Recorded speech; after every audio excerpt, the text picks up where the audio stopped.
I'm Jason Klamm, and this is the Comedy on Vinyl podcast. Over at 2:01, shit, we're late. Hey everybody, welcome to the live Comedy on Vinyl tribute to Robin Williams. How's everybody doing today? That's good. One more for safety so we can double it later in post. That's how you do it. That's how you do it. I am Jason Klamm. I am your host, as usual. Who here's heard the Comedy on Vinyl podcast before? Oh, good. Me too. I should also applaud. So today's a tribute to Robin Williams, of course. Let's just get going. So our first guest, you know her from BuzzFeed. You know her from the internet. She's a great actress. Her name is Josia Elliott, and I hope she can hear me. Maybe not. You know what? Let's bring everybody down. Rick Overton, Josia Elliott, and Jamie Costa. Come on down, folks. Pick a seat. Pick a seat. Hi, Rick. Come on up. Sit wherever you like. Hi, Josia. Sit wherever you like. Jamie, very good to meet you. Thank you so much for coming. Have a seat. Wherever. All right. So, normally on this show, if you have heard it, the three of you have heard the show before, thank you very much. We run clips of vinyl stuff, but we're not doing anything specifically on vinyl. But I do want to very quickly, before we get into this is obviously a tribute to Robin Williams. Jamie, first of all, you're very well known right now for doing a fantastic impression of Robin Williams. Have you guys seen his video online? Yeah. It's upsettingly good. Did you ever listen to any of his albums as a kid, or did you just grow up on his movies? I think I listened to Live at the Met, maybe a few others, but more so his movies. Yeah, so, of course, absolutely. Josia? Live at the Met. Live at the Met, me too. That's the one that I grew up. Rick, you knew the man. Good friends with the man. Yeah, we met at Catch a Rising Star when he was hanging out with Elaine Boozler. They were like an item back then in the 70s. So he came by and Catch, and I watched him just shred the room up. And we talked afterwards. It's when he would do sort of free-form Shakespeare, and he wouldn't stay on stage. He'd run around and improvise, or go literally bouncing off the walls. It wasn't a figurative expression when he did. He'd bounce off the wall and land on someone's lap and keep talking as, fellatio or someone like that. And hold up your candle from your table, and go, we got your urine sample back. I can see what that burning sensation was all about. Stuff like that. And he would take classic things and twist them all up on people and stuff like that. So we talked afterwards, and we determined that we had a mutual hero, Jonathan Winters. That bonded our friendship because we both loved him. Yeah, absolutely. Yes. Go if you don't. Sure, guys. Get on YouTube and look at The Stick. Here's Jack Parr, the Tonight Show host from like late 50s or early 60s, handing Jonathan a stick. He's sitting on panel, and he just starts doing fishing and arrow hits and all these different things. And in most settings, what? The host of a show just gives you a stick and trusts you? Are you out of your mind? Not with Jonathan Winters. You're not out of your mind. You're smart. Yeah, of course. And that's if you got to make a hero, that's a good one. Absolutely. My first question is, did you then see Robin go from guy doing this weird shit in a club to guy becoming super successful sitcom actor? Were you there as that transition happens? I was there for when he was doing Laughing. Okay, he was doing Jesus. Okay. And did the redo of Laughing, second round. Oh, okay. And the Richard Pryor show. Mm-hmm. And he was before Mork and Mindy. Sure. But then shortly after Mork and Mindy, I had moved out in '80 to LA, and so I came up with a big Gillnet dump of comedians from the East out here, Splash, when all the work was here. And just as the barnacles all settled in on the hull of the boat. Of course. And they moved the ocean. So he would come into the improv in LA all the time. So we started hanging out and doing improvs together. I would do a set and he would jump up. There's no way he'd do a set and I would jump up. That's fucking stupid. No, I mean, but when I come up, it would be a blah when he showed up, and then we would do. an hour of improv after that, you know. Yeah. Josia, what's your first memory of Robin Williams? I mean, I asked you and you said, luckily, yeah, I'm a big fan of Robin. So what's your first memory if you know what it is? I just off the top of my head, I think it was my mom. She would just watch Robin Williams and just be mesmerized. And she'd be like, "Come watch, come watch." And it was like we had to watch him. TV, movies? His stand-up. Oh, his stand-up. Okay. Wow, that's inappropriate. That's horrible. It is, but like, and sometimes she'd be like, "Okay, now this one's a little bit like you should cover up my," But it was just one like you just couldn't not watch. He was just incredible. Yeah. I just remember being. I felt like I knew him personally because he was so relatable. Sure. Yeah. Even though insane, like on stage, like to watch that kind of weird manic energy and be like, I relate to that. But it was like a crazy uncle, Sure. Okay, that makes like, sense. Telling a story over there. And you, Jamie, how about that? How about you? The first time you can remember seeing? Probably The Genie or Sure. Mrs. Doubtfire or Hook. Yeah. So the movies. So Okay. Do you what first hit you about? I mean, obviously you're a huge fan, but what was the first thing that like struck you? Is it like this guy's important to me as a person? yeah, I mean, I ran to his movies. The rest of my family didn't, watch movies the way I did. Like I loved movies and they enjoy them, but I mean, I really, just have a strong appreciation for movies, and his stuff was what got me going first. Yeah. On loving the art of acting, but also just, I don't know, it was contagious, Yeah. obviously, what he could do with his performance, going from comedy, making me, laugh and cry. Sure. I remember watching Mrs. Doubtfire. We would rewind certain parts over and over, a friend of mine, and my dad would actually come in and be like, okay, what the heck? Like, are you guys okay? We're all right. But then it brought those same tears, different tears with his dramatic material. Yeah. And just how he could tug on your heart, but being not in front of you in real life. Sure. It's just magical. And in a way that's unexpected. If you're first watching Live at the Met, if that's the first thing you've seen, like again, vastly inappropriate, very funny and definitely touching, but not in the same way as like watching him in even like a Good Will Hunting or something where he kills me every time. Right. Rick, as far as your experience with like watching him, you knew he obviously Juilliard trained and everything. But being so well known for being this crazy manic guy, was he stressed about not being able to do the dramatic stuff early on, or did he care? He was very busy being exactly where he was. Okay. In the moment, he had a pretty secure future, Sure. especially at that time. And so where the needle was hitting the record was where he'd be playing, And he was very, very frantically busy through a certain phase of his life, and some of that artificially induced, and then the very interesting phenomenon of once you've discontinued all that to clean the operation up, and everyone is expecting that same pace from you. Yeah. Right. And how do you manufacture that pace without the stimulus behind it to do it? What's its secondary fuel source, And he found it, and he had to slow down a little, and he wasn't quite as then he slowed down, is making more points, and as an elder statesman, luckily your body picture sells statesmen at a certain point, and people will adjust and hear that now. Sure. That makes sense. And so some of the most raucous versions of the laughter he got in the first part of his career had to then go into a modified process to adjust to, they don't see that guy anymore, and I can only do a part of it, but they will listen to me making a point that I might not have had as easy a time as, why would I listen to the kid make a point? Yeah.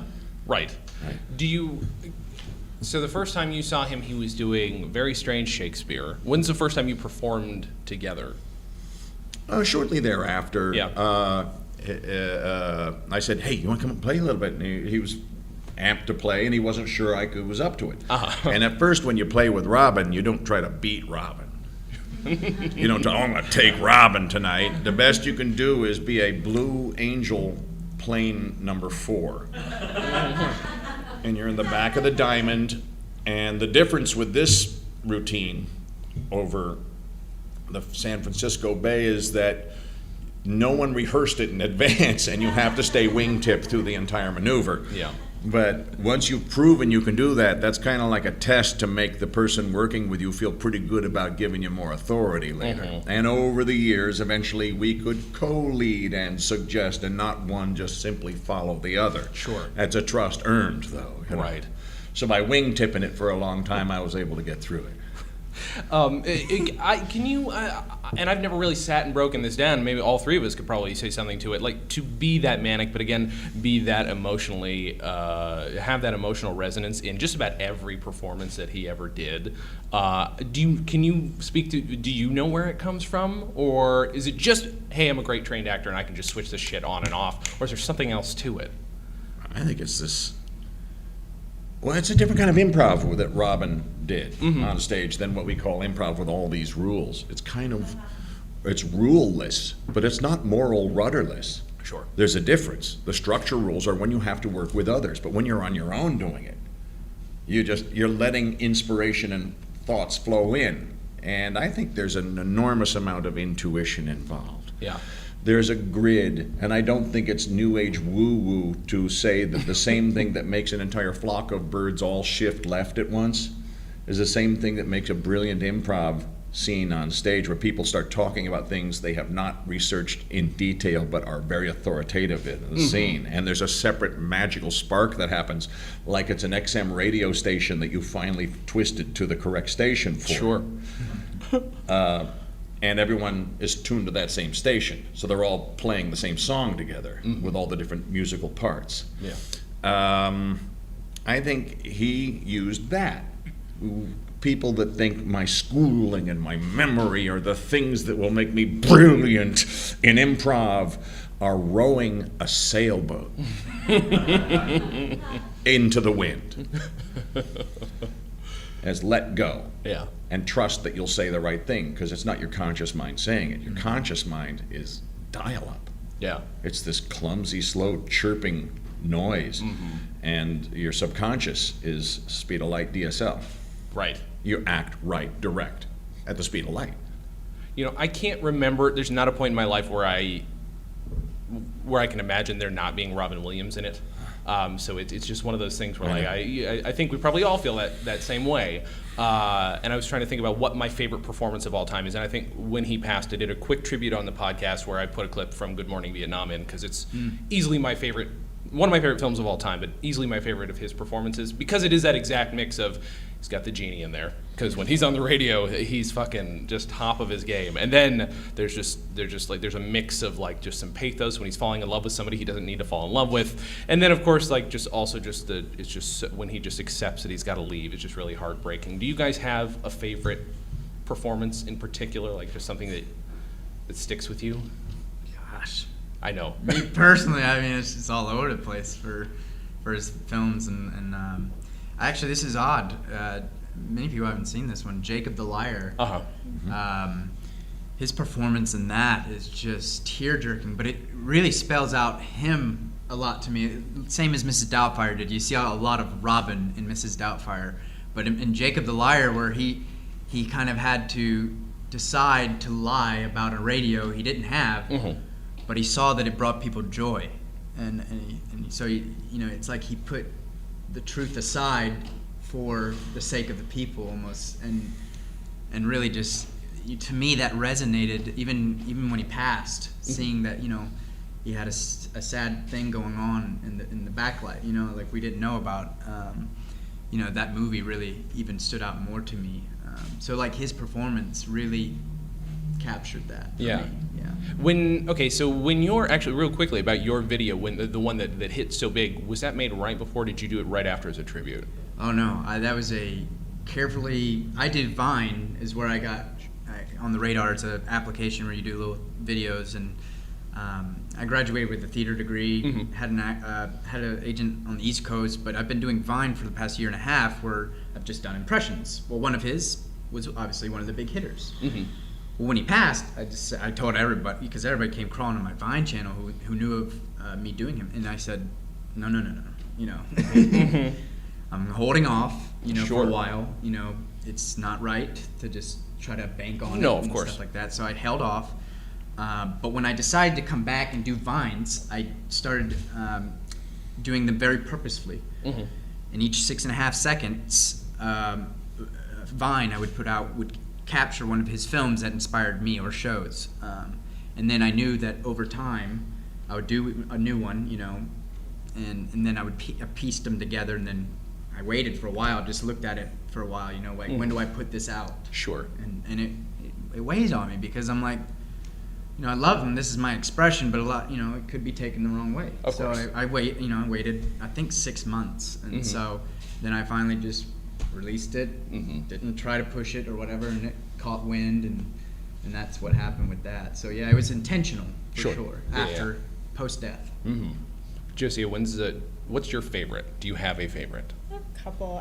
I'm just gonna go with Mrs. Doubtfire because he was just so masterful in that. And when Pierce Brosnan's character, that, you know, when he's at the pool with Robin's, you know, family, and Robin's like having to watch, and you know, he's just, Pierce Brosnan's character is like perfect, and like, you know, his teeth, and he's got the dimple chin, and he just does all the flips on the diving board. You just hate him. And Robin Williams' character just took an orange, and he's like, you know, as the grandma, so he just Mrs. Doubtfire just chucks that orange and like hits him on the head, and then he's like, man, like he looks around, and Robin Williams is like, yeah, like you just gets him, and it's like you cheered for him. Yeah. I just loved that moment. I was like, that is awesome. How about you, Rick? Is there something that's got to be hard to choose, but Yeah, it's hard to choose, but I'd say Good Will Hunting yeah, yeah, is some of his an opportunity because he could always have done it, and it's just the role to require it, to show that pathos and nuance and subtlety in a role, and it was, you know, the culmination of waiting past.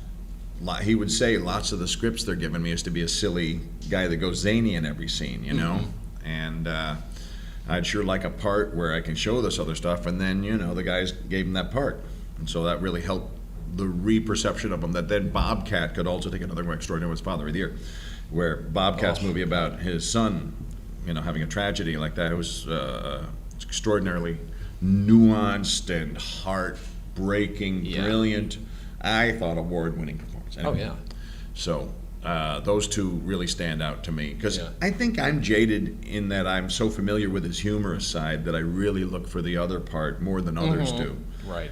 Because I was up close to so much of the other. I was in Doubtfire. Oh yeah, right. Of course. Yeah. And it is one of my favorites, but he's playing a different beat than he plays in Good Will. You know. Right. Was there anything in seeing him develop? Was there any point where you're like, Robin, what were you thinking there? Because I feel like there might have been a couple that I wonder if did he ever beat himself up about those movies that people were like maybe less enthusiastic about? Because He's pretty realistic about it, that you don't, you know, you're making an art form that has this roll of the dice to every toss, you know, and he knew, you know, you compile work, sometimes the work you make, it doesn't hit the moment you play it, and people look back at it and they flip out over it or things like that, and there's so many ways to play it now. Make a brand new movie. Oh yeah, man, where is it? Oh, it's on Netflix. It's already out. You know, and so that's just get used to the 21st century. It looks like this. They pay you, you get your dental. That's it. It's what size screen? Big, small. Right. Did you, can you nail down like one lesson that you learned from working with him, or did you? One would guess you learned more from just knowing the man, but I'm just curious as far as acting lessons that. I mean, you work together, but I mean, I feel like, did he teach you anything that you might not have ever? Sure. All sorts of things that you study as an actor. Sometimes it's what you don't do and how still you can be in a scene. Doesn't mean you're not thinking anything, but in real life, I'm thinking something and I'm very still while I'm talking to you. You get that I have intention with what I'm saying. Oh, I do, and you're freaking me the fuck out. That's it. That's it. That's what I'm trying to say. It's lighthouse in the storm. And he learned how to be lighthouse in the storm. And he has been the storm. So he became both. That's a well-rounded performer. A lot of the lighthouses, they don't know how to go wild and be the storm like he could. I know as a kid wanting to be a performer, I remember watching him and just feeling like immediately, like, there's no way I'll ever be that. Is that what you have to be funny? Because there's no way that'll ever happen. I think it is a childhood skill, don't you? Don't you think I comedy do is a think it childhood is, skill? but The funniest people figured this shit out in childhood. Yeah. That something's wrong with my life, and I'm not getting love for plan A.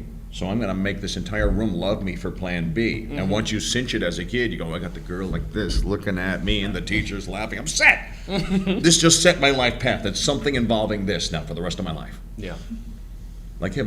And absolutely. he invented his own friends because he spent a lot of time alone. Right. So he made his own friends and brought them on stage, and all the different characters. And the other friend-inventing guy was another guy with a very similar childhood, Jonathan Winters, alone. Yeah. Sort of a form of abandonment by all structure.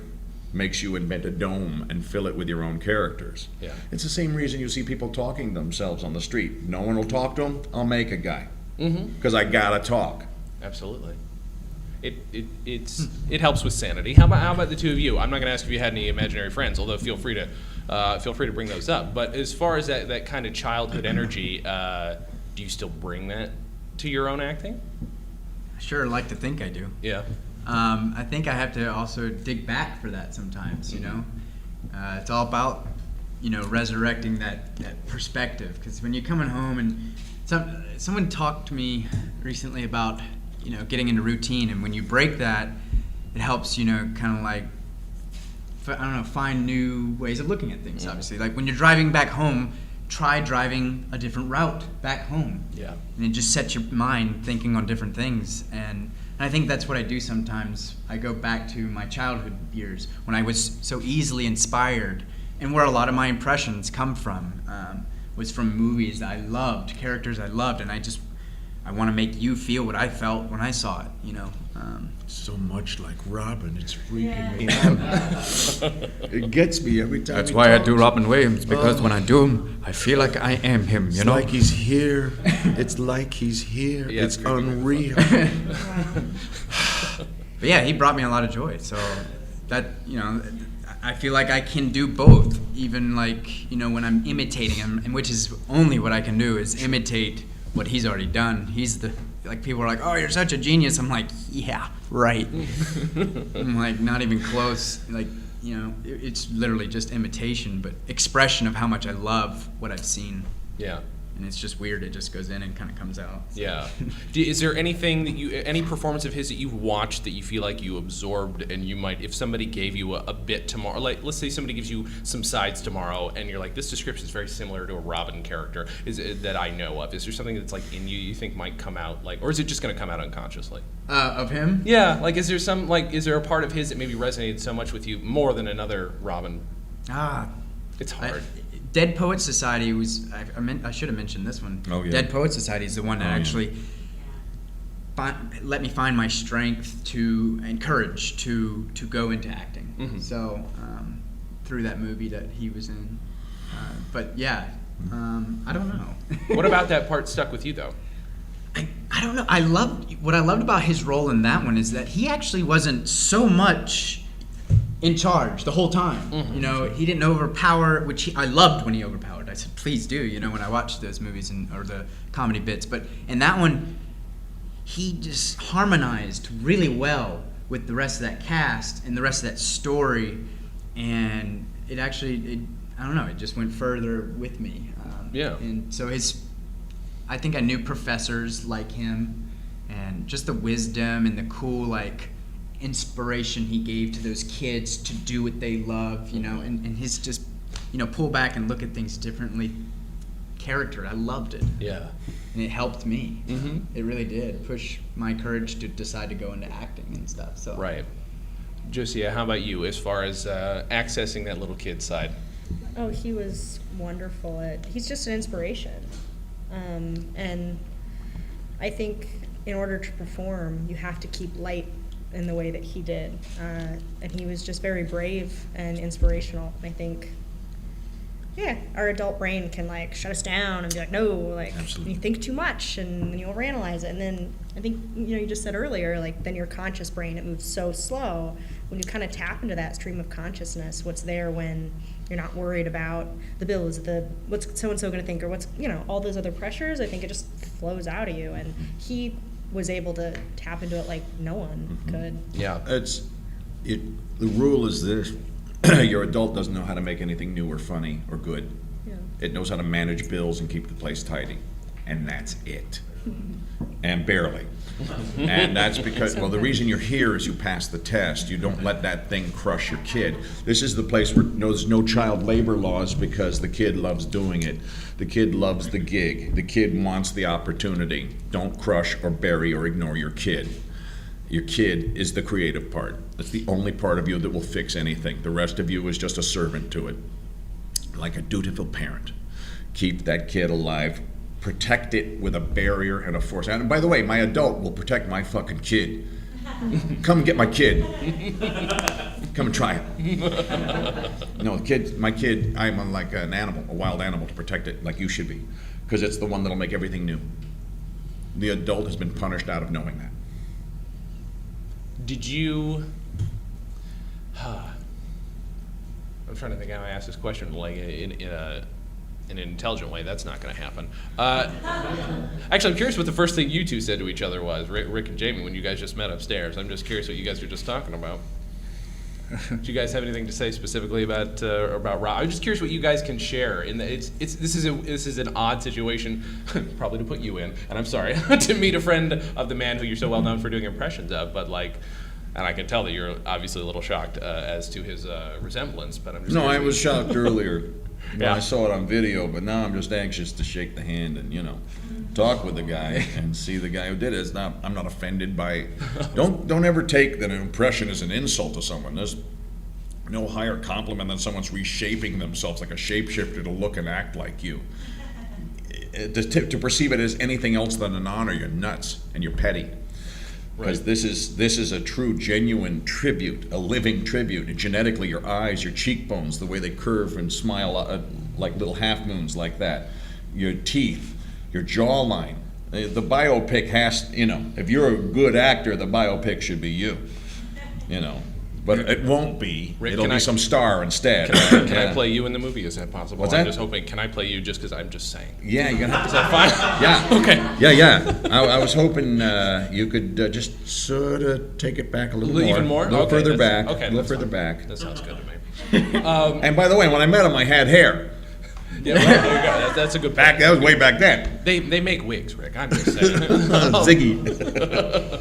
No, Jamie's a remarkable performer, and I recommend you look at him for this stuff. He's the go-to guy. There's other wonderful actors and performers who I won't name by comparison, but have excellent impressions of Robin. Sure. But you genetically look like him on top of it, and you're roughly his size. It's startlingly close. You look like the guy I met back at Catch. Wow. It's weird. You want to talk a little bit about Robin Williams? Yeah, let's talk about Robin Williams. Jonathan Winters. I'm so sorry. Let's talk about Jonathan Winters. Just a little bit. So you grew up as a fan of Jonathan Winters. You talked Totally. about My our dad show was. before. Yeah, right. My And you dad guys- hipped me to him. We'd sit up and watch him do, like I said, the stick, stuff stick. like that, and the Jonathan Winters show on TV. Do you know when Robin first got the opportunity to actually meet him? Because you guys both became friends with Jonathan eventually, which is so weird. But when do you know? Were you there when he met him, or No. No. Okay. I met him separately. I did Okay. a Showtime special where they brought me in to do an improv with him years Cool. and years ago, called Jonathan on the Ledge. And I at the very end of the credits, I'm in an improv scene with him.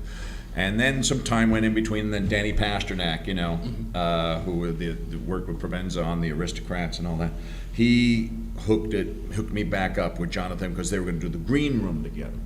And Paul Provenza's Green Room, and it was me, Robert Klein, and Jonathan Winters, because Provenza and Danny love me, and I'm very grateful.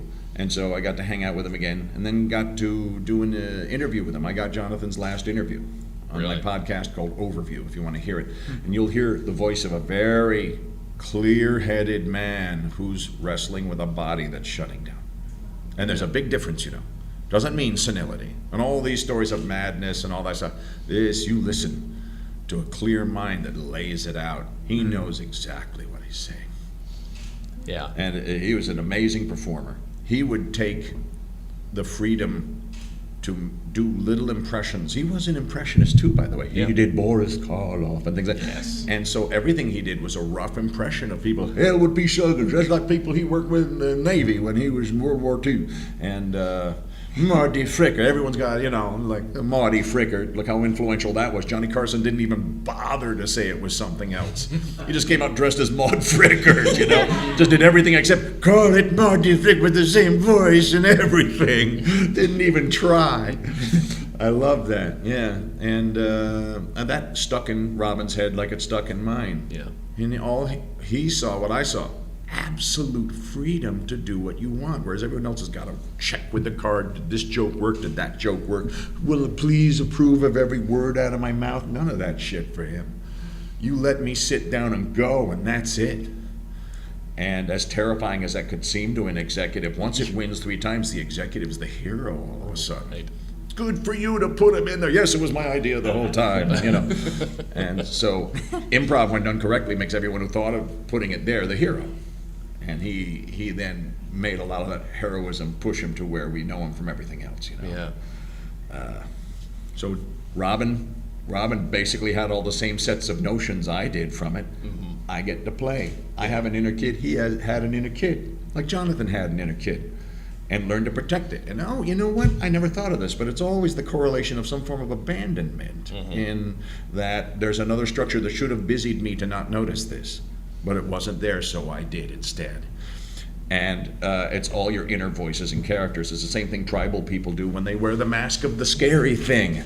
And then they wear the mask of the hunter, and they switch masks. So you get to play everybody inside yourself because you're more than one guy. Character actors know this. Yeah. And it's not crazy. It's crazy if you think it doesn't exist and it just starts showing up in your life because you gave it no other way out. Yeah. Is it? I think there's a common perception, and maybe you can help me with this. There's a common perception that Robin, obviously had plenty of emotional problems as we all do, but that he copes. I don't know if they're emotional problems like, he's mentally, emotionally, No, nothing like. sure. You have emotions about things that are a problem. Of course, yeah. And let's make that distinction. There's a big difference between the two. Yeah. To have an emotion about something can be very authentic. Mm-hmm. If you have an emotion about a thing that isn't there and no one else perceives it, that's different. For sure. He had emotions about things that were there. His parents were not. Right. He saw the empty space. Yeah. Yeah. That's a recognition of an actual thing. And then your imagination will then, in that void, fill out in lieu of it. Sure. The perception is that the performance is a coping mechanism, but that's simple. Yeah. That seems like a simple explanation. Yeah. Can you give me a clearer idea of what you think performance was for him? Other than just, because it's more than a paycheck. There's no way that a guy's got that kind of heart. No, it's friendship. Yeah? It's inner friendship. And you see all these bumper stickers and slogans and new age mottos about be your own best friend. That can take 1,000 forms. And if you're a creative sort, a creative genius, and a multi-talented creative genius, it could take the form of creating other characters. Mm-hmm. And talking with them and honoring them and loving them, because they're all elements of your own psyche. You just gave a different name and voice to. Yeah. Can you think of the loudest time you ever laughed at something he said to you? All the time. There's no separate time. No? It's constantly. I break all the rules of laughing mid-improv because we do a kind of improv where we don't stay in character very long. I mean, you guys are familiar with the Transformers, right? The Transformers, the way they blend scenes. We sort of did a 2-man, very high-speed version of that. Listening to Spinal Tap 11. Mm-hmm. Yes. Yeah, hyper-listening. And hyper-listening is one way to get into that turning bird flock of things all knowing to link and turn at once. Hyper-listening will do that for you. It'll make you psychic. A psychic is a science in real life. It's just really noticing. So when did you first realize Jamie, sorry for those who are listening, Jamie, when did you first realize you had this thing, that you could do this how young were you? I was young, but I really didn't know I could do it as well as it's recognized until later. Yeah. Just until recently, to be honest. I always would quote him and other characters I love, and friends or family would be like, yeah, that's pretty good, Yeah. But yeah, not until recently, till I kind of had a platform to put it out there to more people, did it, occur to me. I was like, oh, it is that good. Okay, cool. Right. Now personally, I do feel like I can, slip in there, and just kind of go into it. But Right. I don't know about the whole, recognizing it as a talent, or because it was so easy to me that, oh yeah, y'all probably want to hear Yes, me. thank you. There's more than just us. But yeah, it took a little bit, and still does, for me to believe that it's that big of a deal or whatever. Sure, So, sure. But yeah, I mean, I don't know.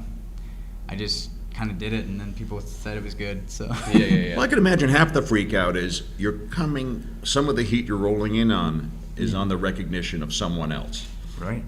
And so I would say to you as an actor, have in your bag a project that's a pet project for you that isn't that. Oh yeah, no, So you I recover yeah. and bounce out of that, and we go, okay, we got that one out of the way. Now we Right. don't want to be stuck doing this. So what do we Right. got this next? And you have a knockout other things. So we immediately go, we love that, but now we love this. Right. Have the dual core system running right away. Yeah. Yeah. That's definitely what I hope I'm doing with for sure. other acting. And, Smart. I'm in YouTube viral vids. I'm big on YouTube. Like I love hopping in on the other big YouTubers' Yeah. videos. and- Sure. Start really making something though that has you, Jamie, you. Yeah. Just Jamie doing a thing Yeah. with nothing else. So we got both pictures in our head at once. Right. And when I say that, it's understood. It's not just Robin, in all these videos or something, other projects that I just love acting. And to be honest, it's a passion of mine too. No, of course, of course. I mean, you clearly learned that. You didn't just, you lucked into the impression, I feel like, but learned the acting. You can't pull, here's the thing. As a semi-impressionist myself, and Rick does it better than I do, right, Rick? You're pretty good. Let's do your Paul Giamatti. You want to I'm sorry, I wasn't listening. No. I did my Paul Giamatti, and then you're like, no, that's not how you do a Paul Giamatti. You're killed close mine. though, because you have killed so mine. much of it. No, it's. But there's so much acting. You What- straighten your eyebrows. Yep. Hike the lip on the teeth. Yeah, And turn your head sideways. yeah, absolutely. Absolutely perfect. I love Just it. turn it sideways and whistle through your teeth when you speak. Hike the lip. We're doing it with me right now. I'm Just not doing it with you turn right now. it, I'm not straighten it gonna do out, that. and hike it. Yeah, and next he's gonna ask me It's to all compete with his science. Robin impression, and then I'm just gonna have to walk off the damn stage. You've got so much of the genetics for it I already. know. Stop fighting me on this. Jesus Christ, am I wrong? Was one of my notes incorrect? No, we cinch it. I'm like this. I don't have any kids. All my parental shit comes out like this. Of course, I'll take it. That impression is so close to Fire Marshal Bill on. It's like, that. Marshal Yeah. And carry us like this. No, watch the difference. Eyebrows up, eyebrows down. There's a huge difference. All right, I'm so fucking OCD about this stuff. But that's just it though. Like there's so much acting to a good impression that people, I think, kind of don't get it.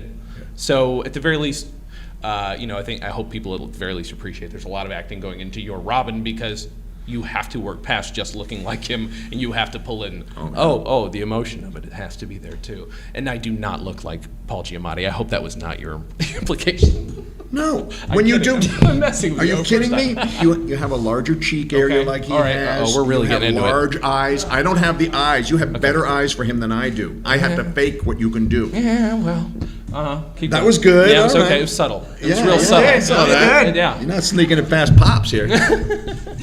I'm just saying. As long as nobody says that I look like Paul Giamatti, let's just move past that. All right. I look like him when I do it. When you do it, I get Yeah, it when I'm not doing it. No, you don't. I'm showing you how to look like him. And you won't take the note. It's driving me I took the crazy. note. It's like I I'm took trying the to give note. my son advice about which car to buy on the lot, and he wants the hot rod, and it's like, well, you get the sensible one. Shut up and take my money. Oh shit. Oh boy. Well, that was a thing. Josia, I was going to ask you. First of all, do you do any impressions? You might as well bust them out now if you do. I really liked watching the SNL characters do Sarah Palin. Mm-hmm. Oh, here we Tina, I guess it's not even fair to say it's an impression, because it's Tina Fey doing Sarah Palin, but It's okay. like, oh, I can see Russia from my porch. More nasal. I've learned that way More though nasal. from Like an watching alley other cat. impressions. Do it as wait, hang on. Alley cat. Do it as an alley cat. Oh. Oh, I can see.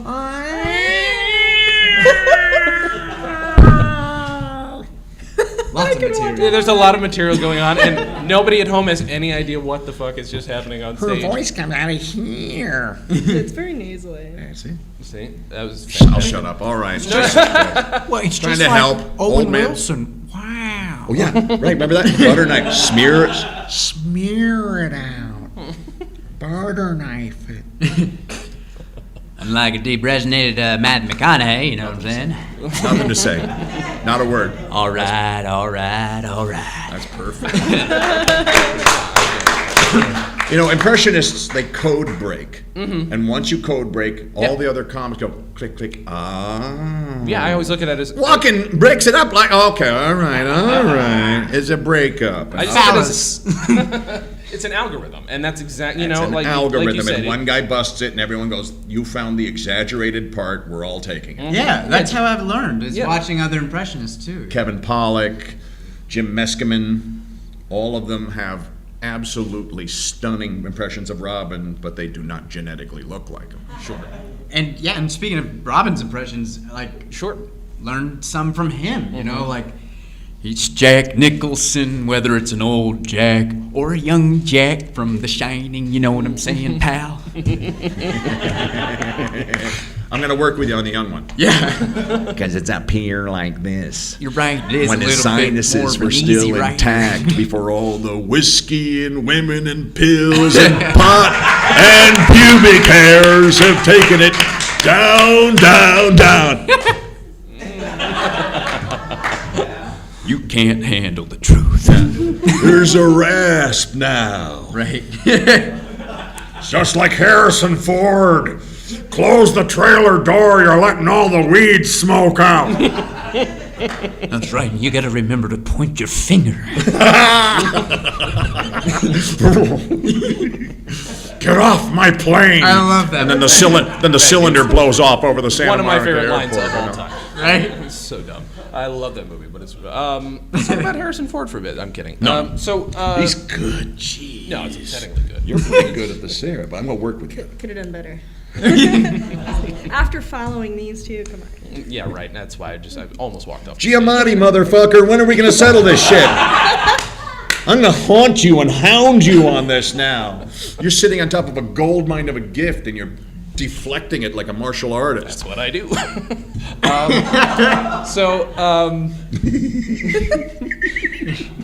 He prides himself in it. I really do. There's a comic for you. I'm an interviewer, not an interviewee. So I'm not much of an interviewer either, frankly. That's the spirit, Tiger. Thank you so much. Thank you. Thank you. I invited two impressionists up onto the stage. You sure with me. did. How would I? Why would I think that I needed to do any work? When stop laughing. I'm asking my audience to please no. We've gone over our favorite. Okay. So were you there for any of the recordings of his albums, Rick? I was thinking about that the other day. No. No, Okay. one I was, yeah. One. Which one? In the 90s. It was for, I'm blanking on the title of it right now because I'm thinking about other stuff. But it was an HBO special in the 90s. I was helping write a couple of little bits with it. So I was out there for it. And now I don't know why I can't think of it. I think you got me freaked out. I'm sitting next to you. You say you don't have a favorite time Right. he ever made you laugh, but maybe if we go back to his albums, do you have a favorite bit off of any of his? Because the stuff about Coke, because it was so honest, especially on Live at the Met, really kind of always I loved a lot. I really loved that stuff because it was so honest. Is there something that, like, maybe a bit that stands out about any of his albums to you? They all stand out Yeah, for different it's hard. reasons. I don't have a separate thing because there's nights you wouldn't have been there. My favorite bit is the thing he did right in front of me, right next to me. Sure. Insights into human nature in general, for me, I think were the greatest things he did for us, and about how the dynamics of politics and stuff like that, in general. He was a great teacher that way, about finding a kinder way to do everything. Yeah. He was really very Buddhist that way. Yeah. It was interesting, too, though, to see him do stand-up, and while it might have been a very similar energy to what he did as an actor, the fact that whenever he got political, it always kind of shocked me, because you kind of forget that this guy's actually he's got a platform that he's going to use, at least for this hour, and he had plenty of very strong political opinions, and you don't think of it. You don't think of him that way. You think of him as this beloved actor, maybe not necessarily an activist. You know? Right. But, people say, well, why do entertainers have any right to say anything about politics? Mm-hmm. And I think there's a scientific reason for some of that. And that is that you have a life that isn't on a hamster wheel running so hard you have no time to look at anything. You can be very busy and still look at other stuff. And it's the ability to look and see and have a moment to think about it and not be so scared that I don't want to rock anything because my job, they will just discard me and put a new module in on the line if any of us complain. To have the freedom to go, you can't really replace me so I can say these things, gives you the permission to say it. And in acting, you can certainly be replaced, but not at the same speed as on a line somewhere. Yeah. So you can say more. And so I think they take the advantage of that to do it. And I'm glad, because it's mostly how we find shit out. You can't go to the news and get it anymore. Mm-hmm. They're fucking lying to us and scaring us so that we'll buy all the medicine and the commercials in between. Josia, do you have a favorite bit or line, like a bit from an album, or maybe even a line from a movie that struck you the most that he performed? Oh, I mean, that's tough. I'm just thinking back to what you guys were just saying about the political stuff. All of his titles on his albums were like, childbirth, pregnancy, like he hit every subject that you're really not supposed to talk about, and he extrapolated on it, and it was just Dr. Roof. Yeah, Dr. Roof. He created. You guys I hope everybody's familiar with that. He said you don't want a Jewish lady who's never had sex talking to you about sex. You want to and he created this big sassy black lady to talk about sex, and you felt like she was right there with you, just the way that she was. Can't make butter with a toothpick. Yeah, that was the line. That's my favorite one of that. What was the prelude to that? I think it was. Dr. Roof, does it matter if I have a small penis? Damn straight, baby. Can't make butter with a toothpick. That was it. And that's my favorite line. Now, do you have something, maybe a bit that stands out? It doesn't have to be funny, but... Yeah. There's obviously all his nuggets within his films, and probably, Good Will Hunting, when he's talking about loss, that whole monologue. I don't even want to try to quote it and get it wrong. But yeah, he's talking about loss with will, and you don't know true loss until you've loved something more than yourself. You know? And that, I don't know, that just really just got me. And of course, I'm pretty sure that's where that Oscar came.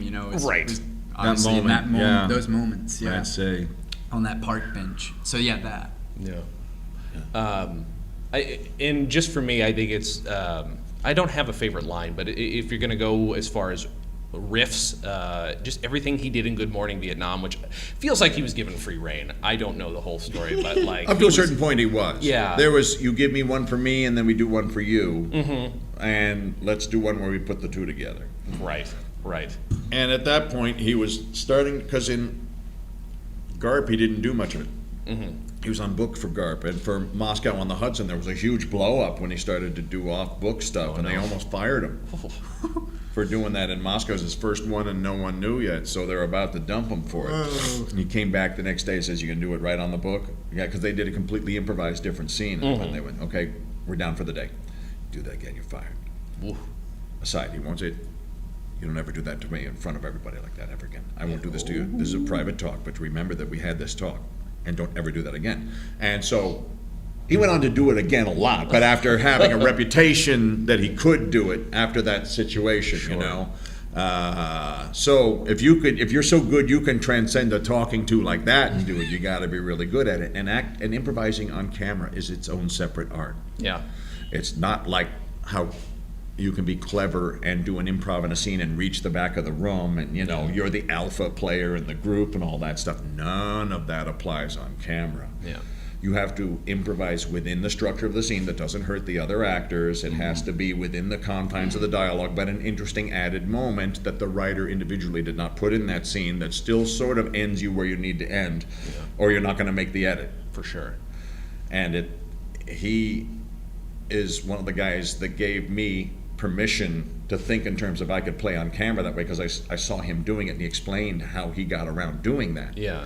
And there's a science to it. Without seeming like you're disrupting the whole thing. You're getting hey, kicked out of the way, everyone. Watch me just steal all this shit and do it for no reason, just because I want to be alpha and everything. You can't do any of that. They'll clip you. You're gone. Yeah. Yeah. So you got to be in the scene while doing it. You got to be that person while you're doing it.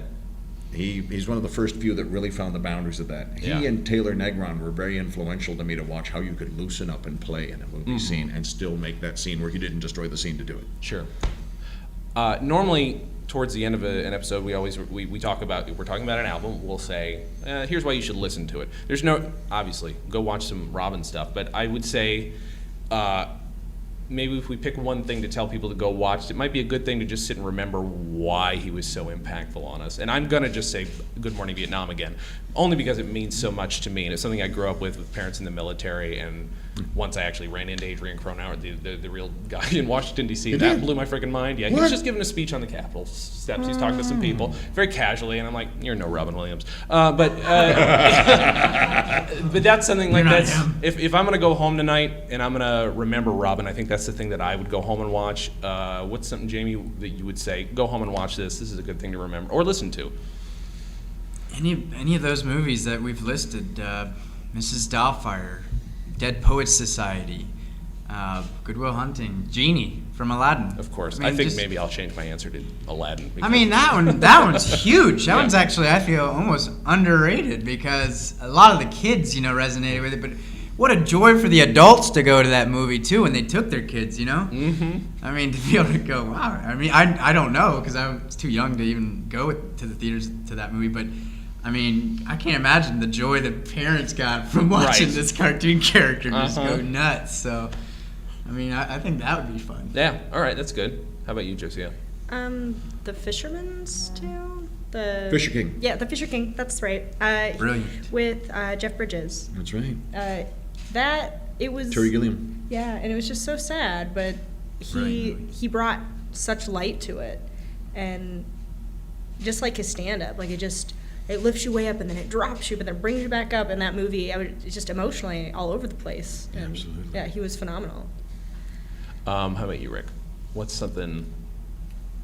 I've been giving you all these really shitty choices. I'm so sorry. Like, pick one thing. But, if there's something to go home Those are remember. two great ones in Father of the Year. Bobcat. Anything Bobcat's directing, just go look at this inspired, brilliant directing, too. They were best of friends. I'd say few people are closer friends with them, Yeah. And Bob was one of them. Father of the Year is Got him. And Bob so gets him. heartbreaking. Yeah. Go see I will that. never watch it again. I will say I watched it once and it was too much. It was so upsetting. He was so good in it. And you just so have to see good it. in it. It's part of your homework. I didn't see You just have really to, either way, you is. just have to do it. I'm sorry. If It's- you're in this, you do And it. Jacob the Liar. Not enough people have seen it. I think he produced that one, too. So. I remember that one. Well, thank you guys for coming to the show. Give our wonderful guests a round of applause. Rick Overton, Jamie Costa. Thank you. Do you guys have anything very quickly where people should find you online so that people know where these wonderful minds are online, on Twitter, etc.? I'm on all the platforms. I'm a social media guru. I do impressions daily on Vine, all different kinds. YouTube, if you type Jamie Costa, or Facebook. It's, as weird enough as this is, my Facebook page is something I get a lot out on now too.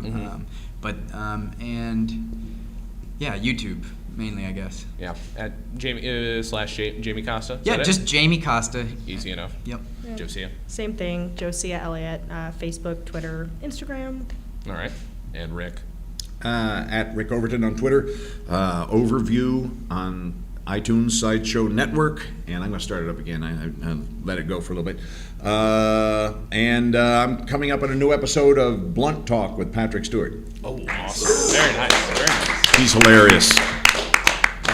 Well, thank you guys for coming. And as always, have a good thing. And have a great friggin' afternoon. Thank you guys for coming out here to celebrate Robin Williams. And actually, real quick, do you have a quote you want to leave them with, Jamie? Seize the day, boys. Thank you.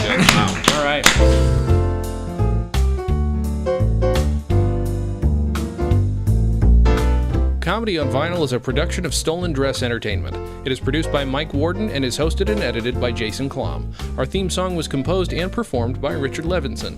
Please visit stolendress.com to listen to our other podcasts, read our blogs, read our tweets, watch our videos, and read our books. Please subscribe on iTunes, and if you like us, give us a 5-star rating and a nice review. You can find us on facebook.com/comedyonvinyl, Twitter @comedyonvinyl, and find everything else at comedyonvinyl.com.